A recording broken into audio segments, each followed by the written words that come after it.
कर रहे हैं अपना चैप्टर 8 क्लास 9th का गति का, जो हमने 2 सीरीज़ इसकी स्टार्ट की थी, जो हमारी 3rd सीरीज़ है। अब हम चैप्टर को अपने को नेक्स्ट सीरीज़ में आगे बढ़ाते हैं। त्वरण। त्वरण किसे कहते हैं? जैसे अगर हम चल रहे हैं, हम कभी लिफ्ट में जाते हैं, हम ऊपर की तरफ जाते हैं, नीचे की तरफ आते हैं लिफ्ट से, हम क्या कर रहे हैं? गति कर रहे हैं, या तो आगे की तरफ जा रहे हैं, पीछे की तरफ जा रहे हैं। जब कोई भी वस्तु असमान वेग से आगे की ओर गति करती है तो वो त्वरण कहलाती है।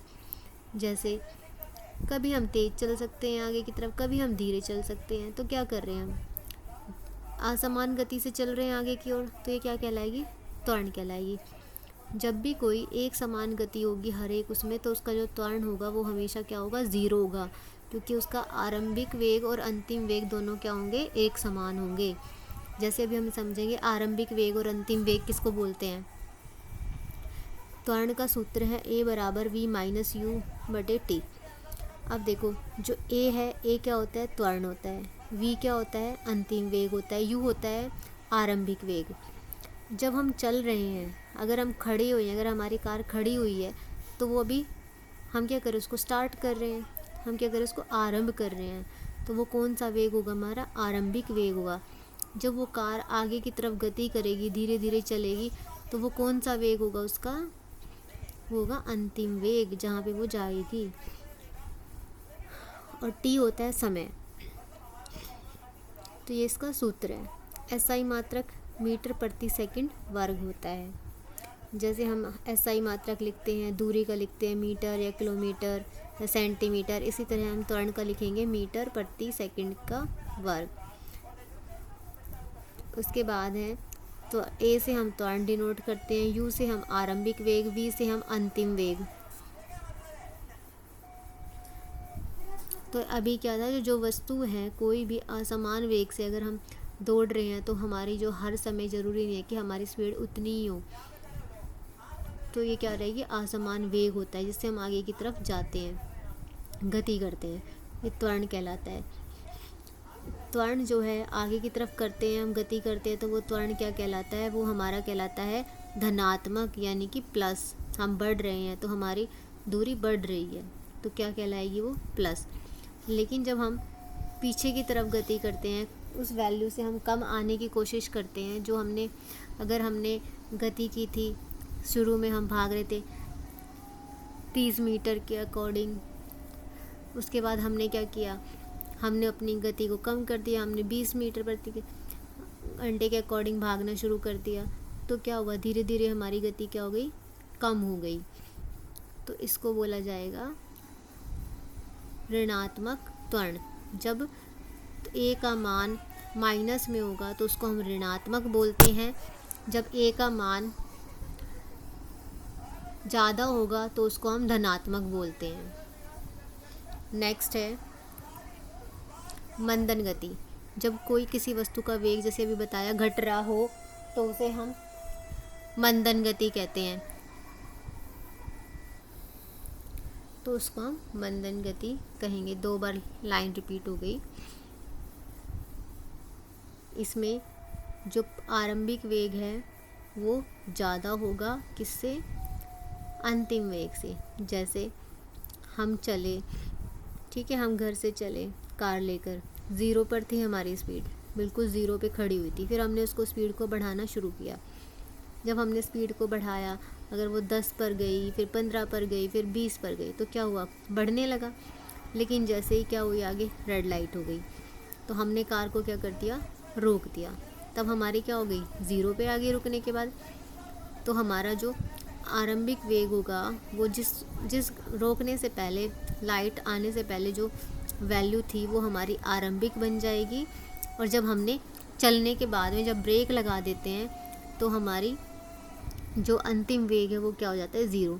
हमेशा ध्यान रखना है, जब कभी साइकिल में ब्रेक लगे या कार में ब्रेक लगे, या आपको बोला जाए कि सामने से कोई अचानक से कोई आ गया तो उसको कार रोकनी पड़ी, या रेड लाइट हो, इस केस में हमारा जो अंतिम वेग होगा वो 0 होगा।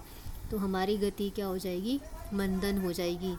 कई बार ऐसा भी होता है कि बिल्कुल 0 ना होकर हमें कोई वैल्यू दे दे, जैसे मान लो रेड लाइट हो गई थी, लेकिन हमने क्या किया, अपनी स्पीड को कम कर लिया। जैसे जैसे हमने स्पीड को कम किया तुरंत ही क्या हो गई, हमारी लाइट ग्रीन हो गई। तो हमने उसको 0 नहीं आने दिया। अगर वो 4 या 5 की स्पीड पर भी गई होगी तो हमने क्या किया, उसको बढ़ा दिया। तो इस केस में भी क्या था, मंदन तो हुई, गति तो हमने कम की, तो इस गति को क्या लेंगे, मंदन गति। और इसमें ए की वैल्यू क्या होगी, नेगेटिव होगी, माइनस होगी, जिसको हम क्या बोलते हैं, ऋणात्मक। और पहले वाले में क्या थी, धनात्मक, त्वरण में धनात्मक। जब आगे की तरफ गति करेगा तो धनात्मक, और मंदन गति होगी तो ऋणात्मक। गति की 3 समीकरण होती है। पहली समीकरण है v बराबर u प्लस ए टी, दूसरी है h बराबर U T plus half A T का स्क्वायर, फिर है V square minus U square equals to 2as।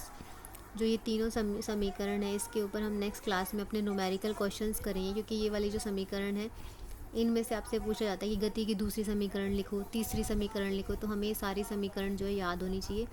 इसमें भी देखो v किसको बोलते हैं, हम अंतिम वेग को बोलते हैं, u किसको बोलते हैं, आरंभिक को बोलते हैं, a त्वरण होता है, t समय होता है, h जो है हमारी दूरी है, जिसको हम s से डिनोट करते हैं। यहाँ पर s से भी कर सकते हैं, और गुरुत्वाकर्षण में हम इसको h से डिनोट करते हैं। यहाँ पर हम s से करेंगे, h की जगह हम s लिख देंगे, s equals to U T plus half A T का स्क्वायर, h नहीं लिखेंगे हम।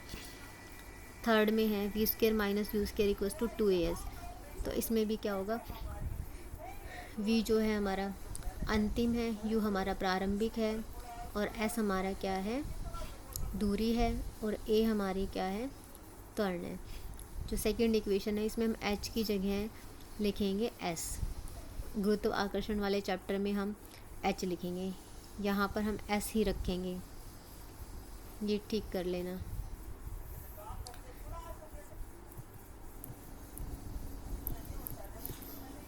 अब नेक्स्ट है हमारा एक समान वृत्तीय गति।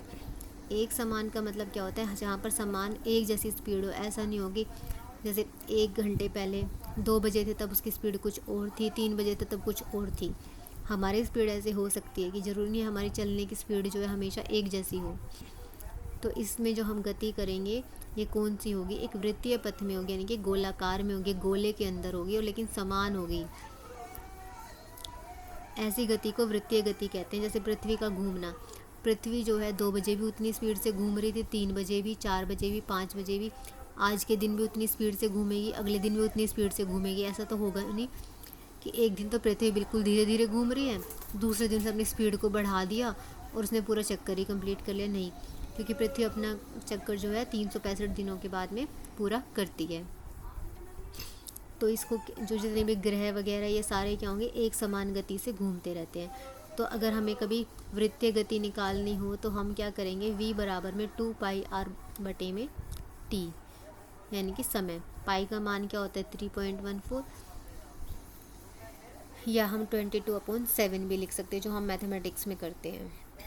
इस केस में हम गति इसलिए निकालेंगे, इस प्रकार निकालेंगे, v बराबर में 2πr बटे में समय। अब जो न्यूमेरिकल है वो हम नेक्स्ट क्लास में करेंगे।